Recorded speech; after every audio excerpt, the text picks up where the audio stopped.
மீனராசினியர்களுக்கு டிஃப்ரெண்ட்டான கேரக்டரிஸ்டிக்கு தனித்தன்மைகள் இருக்குங்க sir. So அது என்னென்ன அப்படிங்கிறத ஃபஸ்ட்டு சொல்லுங்கள் சார்.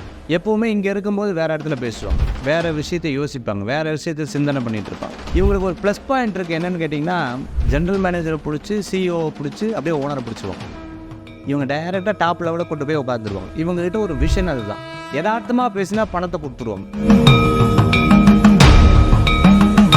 இவங்க எந்த விஷயத்தில் இருக்காங்களோ அதை சார்ந்து, எந்த தொழிலில் இருக்காங்களோ அதை சார்ந்து இவங்க டெவலப் ஆவாங்க. பட்டு இவங்களுக்கு ஹைலி சம்பாதிக்கக்கூடிய மிகப்பெரிய லெவல் வந்து இவங்களுக்கு இருக்குது. பாஸ்ட்டு பற்றி பேசவே கூடாது, புலம்பவே கூடாது.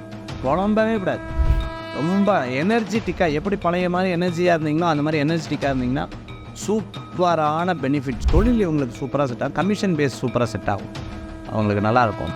அதே மாதிரி கொஞ்சம் அந்த பேட்டர்னை மாற்றுறது ரொம்ப கஷ்டம் இவங்களுக்கு. எப்படின்னு கேட்டிங்கன்னா, டெய்லி பணம் வராது.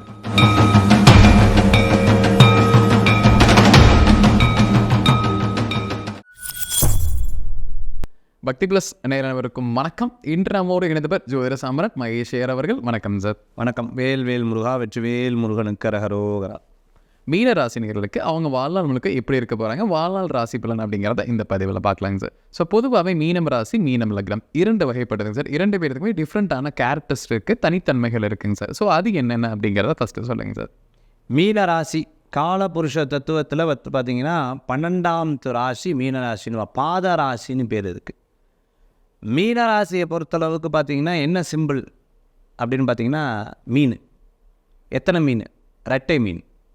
இந்த ரெட்டை மீன் ரெண்டுமே ஒரே பக்கம் இருக்கும், ஆப்போசிட் இருக்கும். இவங்க கேரக்டரிஸ்டிக் பார்த்தீங்கன்னா ஒரே மாதிரி என்றைக்குமே இருக்காது. ஒரு பேப்பர் எடுத்து கையெழுத்து போட வச்சிங்கன்னா பார்த்தீங்கன்னா தெரியும். ஃபஸ்ட்டு பேப்பரில் வேறு மாதிரி கையெழுத்து இருக்கும், 2வது பேப்பரில் வேறு மாதிரி கையெழுத்து இருக்கும், 3வது பேப்பரில் வேறு மாதிரி கையெழுத்து இருக்கும், 4வது பேப்பரில் வேறு. 4 பேப்பர் இவர் தான் எழுதினது. எப்படி மாறி கையெழுத்துனா எழுத்து வடிவமே வித்தியாசமாக இருக்கும். ஏன்னா அவங்க மனம் வந்து ஒரு இடத்துல நிற்காதுங்க. எப்போவுமே இங்கே இருக்கும்போது வேறு இடத்துல பேசுவாங்க, வேறு விஷயத்தை யோசிப்பாங்க, வேறு விஷயத்தை சிந்தனை பண்ணிகிட்டு இருப்பாங்க.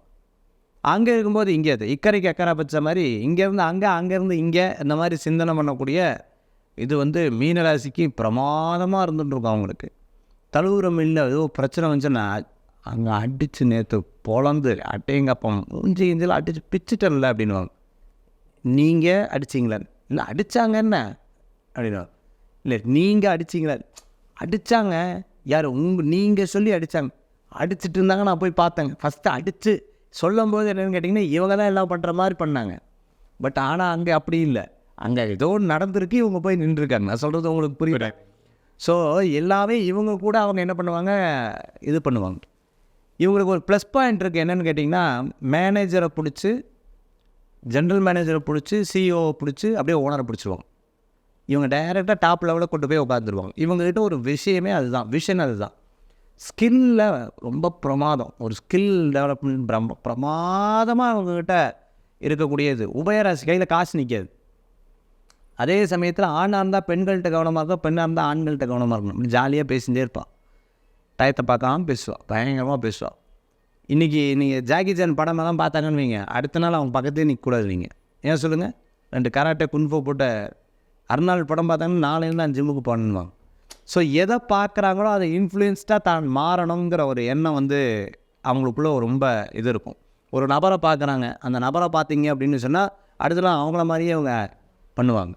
ஸோ அதை பார்த்து அப்படியே என்ன பண்ணுவாங்க, தனக்குள்ளே ஏற்றிக்கொள்ளக்கூடிய இத்தனை நாள் பார்க்காத சந்திரமுகியை பார்த்தியா அப்படின்ற மாதிரி தனக்குள்ளே அப்படியே ஏற்றிக்கொள்ளக்கூடிய ஒரு மனோபாவங்கள் மீனராசிக்கு நிறைய இருக்கிறத நம்மளால் பார்க்க முடியும். மீனராசியை பொறுத்தளவுக்கு பார்த்திங்கன்னா, கடன்கள் வாங்குறதுல ரொம்ப கேர்ஃபுல்லாக இருக்கணும். அவங்க ரொம்ப ரொம்ப ரொம்ப ரொம்ப கேர்ஃபுல்லாக இருக்கணும். பண விஷயங்களில் யதார்த்தமாக பேசினா பணத்தை கொடுத்துருவாங்க. இது அவங்கக்கிட்ட பெருமை பேசினாங்க, இன்னும் பேசுங்கிற மாதிரி பெருமைக்கு மயங்கக்கூடிய ஒரு மனோபாவம் இவர்கள்ட்ட இருக்கிறத பார்க்க முடியுது.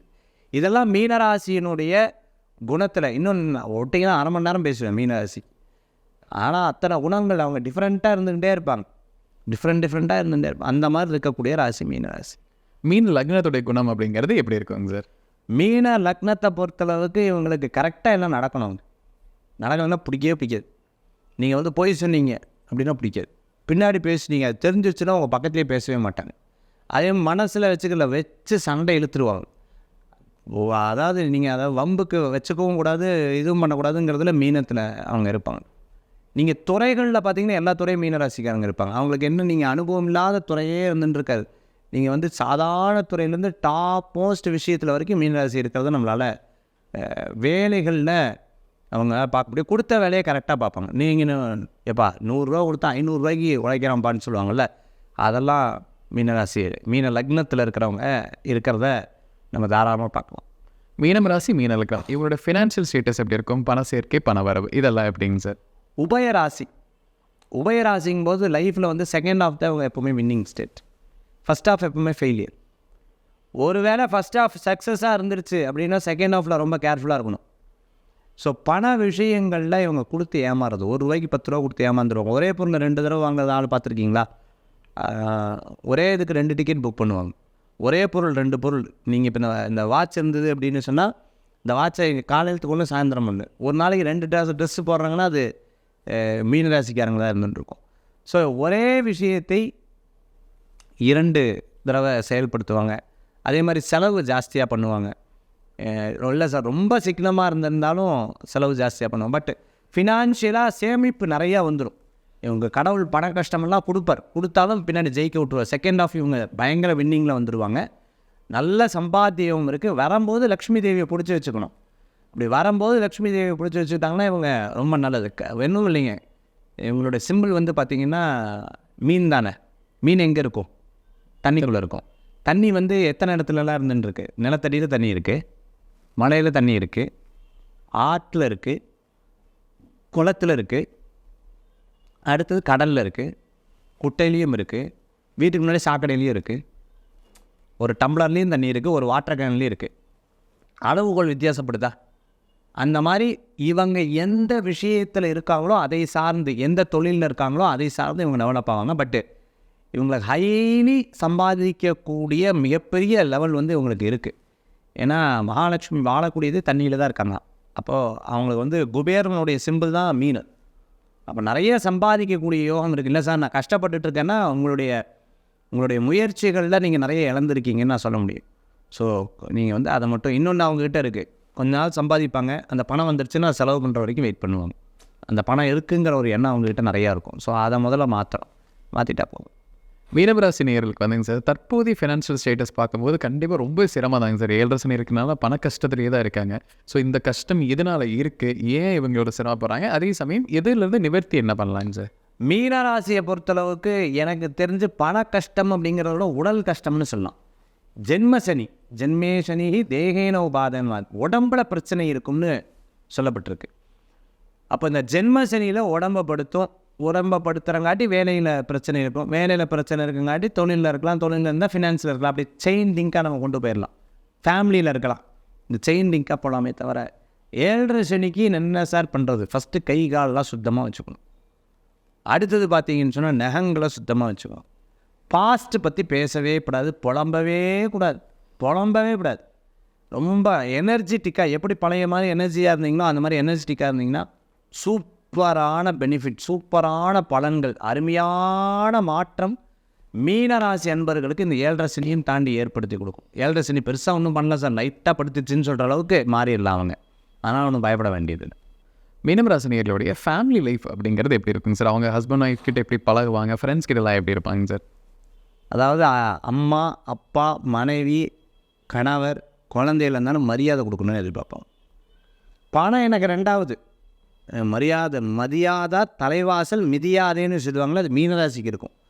தே ஆர் வெரி என்ன சொல்கிறது, ரொம்ப ஸ்ட்ரிக்ட் அந்த விஷயத்தில். எனக்கு மரியாதை கொடுக்கணும், ரெஸ்பெக்ட் கொடுக்கணும், எப்போ கோவம் வரும், எப்போ பேசுவாங்க, அவங்கள ப்ரெடிக்டே பண்ண முடியாது. ஸோ அவங்க ஃபேமிலி லைஃப் வந்து பார்த்திங்கன்னா, ஒரு நாள் நீங்கள் ரொம்ப நேரத்தெல்லாம் பயங்கர ஜாலியாக இருந்தாங்க, அடுத்த நாள் சண்டை பிடிச்சிட்டு இருப்பா, அடுத்த நாள் ரொம்ப சண்டை பிடிச்சிருந்தா, அது அடுத்த நாள் எப்படி தான் ஒன்று சேர்ந்தா. இவங்களுக்கு எதாவது ஃபேமிலி கணவர் மனைவிக்குள்ள பிரச்சனை உள்ளே போகக்கூடாது. ஏன் சொல்லுங்கள், சாதாரணமாகவே கணவன் மனைவி பிரச்சனை இருந்தால் உள்ளே போகக்கூடாது. அது மீனராசிக்கு இருந்தால் பக்கத்துலேயே போகக்கூடாது. ஏன்னா எப்போ ஒன்று சேருவா, எப்போ அடிச்சுப்பான்னு தெரியவே தெரியாது. ஆனால் பயங்கரமான பாசத்தை காமிப்பாங்க. அவங்களுக்கு ஒரு கேரக்டருக்கு அப்படி பாசத்தை காமிச்சு அப்படி வெளியில் வரத்துக்குண்டான தன்மைகள் இவர்களுக்கு நல்லா இருக்குது. அந்த ஃபேமிலியை தன் கண்ட்ரோலில் வச்சுப்பாங்க அவங்க. மீனம் ராசினியர்களுக்கு திருமணம் செய்யும்போது எந்த ராசியை தவிர்க்கணுங்க சார்? பொதுவாகவே ஃப்ரெண்ட்ஸாக இருந்தாலும் சரி, திருமணமாக இருந்தாலும் சரி, சில விஷயங்களில் இவர்களுக்கு தவிர்க்கக்கூடிய அமைப்பை கொண்டது அப்படின்னு சொன்னால் துளாராசி. துளாராசியை பார்த்தாலே 2 அடி தள்ளி நிற்பாங்க மீனராசிக்காரங்க. அது என்னமோ அவர்களுக்கும் ஒரு பெரிய செட் ஆகாத மாதிரி ஒரு சூழ்நிலைகள் வந்து இருந்துகிட்ருக்க நம்ம பார்க்க முடியும். இவங்க ஒன்று சொன்னால் அவங்க ஆப்போசிட்டாக சொல்கிறது, இல்லைனா ஒரு 10 பேர் இருந்தால் மீனராசியை பார்க்கவே மாட்டாங்க துளாராசி. அது இயல்பாகவே ஒரு நிறைய பேர்கிட்ட நான் வந்து கவனிச்சிருக்கேன். துளாராசிங்கிறது இவங்களுக்கு ஒரு ஃபஸ்ட்டு சேர்ந்துட்டா கூட பின்னாடி ஆகாது. அது வந்து இருந்துட்டுருக்கும். தன்னுடைய சொந்த ராசி ஆகாது. மீனராசி 2 பேர் இருந்தாங்கன்னா பெருசாக ஒன்றும் கொஞ்ச நாள் இருப்பாங்க, அதுக்கப்புறம் 2 பேர் பேச மாட்டாங்க. அந்த மாதிரி இருக்கக்கூடிய தன்மைகளை நம்மளால் பார்க்க முடியுது. மீனம் ராசி நேயர்களுக்கு வந்துங்க சார், பிஸ்னஸ் செட் ஆகாமல் ஜாப் செட் ஆகாமல்? பிஸ்னஸ் தாங்க. அப்படி ஜாப் ஏதாவது செட் ஆகுது அப்படின்னு சொன்னால் உயர் அதிகாரிகள், நீங்கள் ஐஏஎஸ், ஐபிஎஸ், டாக்டர், மிகப்பெரிய நிலையில் இருக்கக்கூடிய, ஏன்னா இவங்க வேலை செய்ய மாட்டாங்க. They won't work. If they work also முதலாளிக்கு புத்தி சொல்லி கொடுத்துருவான். சார் நான் என்ன சொல்கிறேன்னா, இந்த கம்பெனி எப்படி வளர்க்கணும் தெரியுமா, நீ அவள் ஒரு ட்ராக்கில் கொண்டு போயிட்டுருப்பாங்க. கமிஷன் பேஸ்லாம் இவங்க நல்லா செட் ஆகும். அதே மாதிரி பேச்சு இவங்க அதில் மட்டும் அவங்க வீக்னஸ் ஆகிடுவாங்க. என்ன நீங்கள் கேரக்டரில் அதில் சொல்லியிருக்கணும், நான் அந்த கண்ட்ரோல்டு டாக் இருக்காது அவங்ககிட்ட. பேசிக்கிட்டே இருப்பாங்க.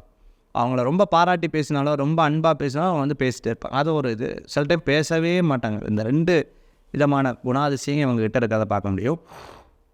இவங்க வந்து பார்த்தீங்க அப்படின்னு சொன்னால் தொழில் இவங்களுக்கு சூப்பராக செட் ஆகும். கமிஷன் பேஸ் சூப்பராக செட் ஆகும், அவங்களுக்கு நல்லாயிருக்கும். அதே மாதிரி கொஞ்சம் அந்த பேட்டர்னை மாற்றுறது ரொம்ப கஷ்டம் இவங்களுக்கு. எப்படின்னு கேட்டிங்கன்னா, டெய்லி பணம் வராது. வந்ததுன்னா கொஞ்ச நாள் வராது, வந்ததுன்னா கொஞ்சம் அந்த பேட்டர்னை மட்டும் மாற்றிட்டாங்கன்னா லைஃப் சூப்பராக அமைஞ்சிடும் உங்களுக்கு.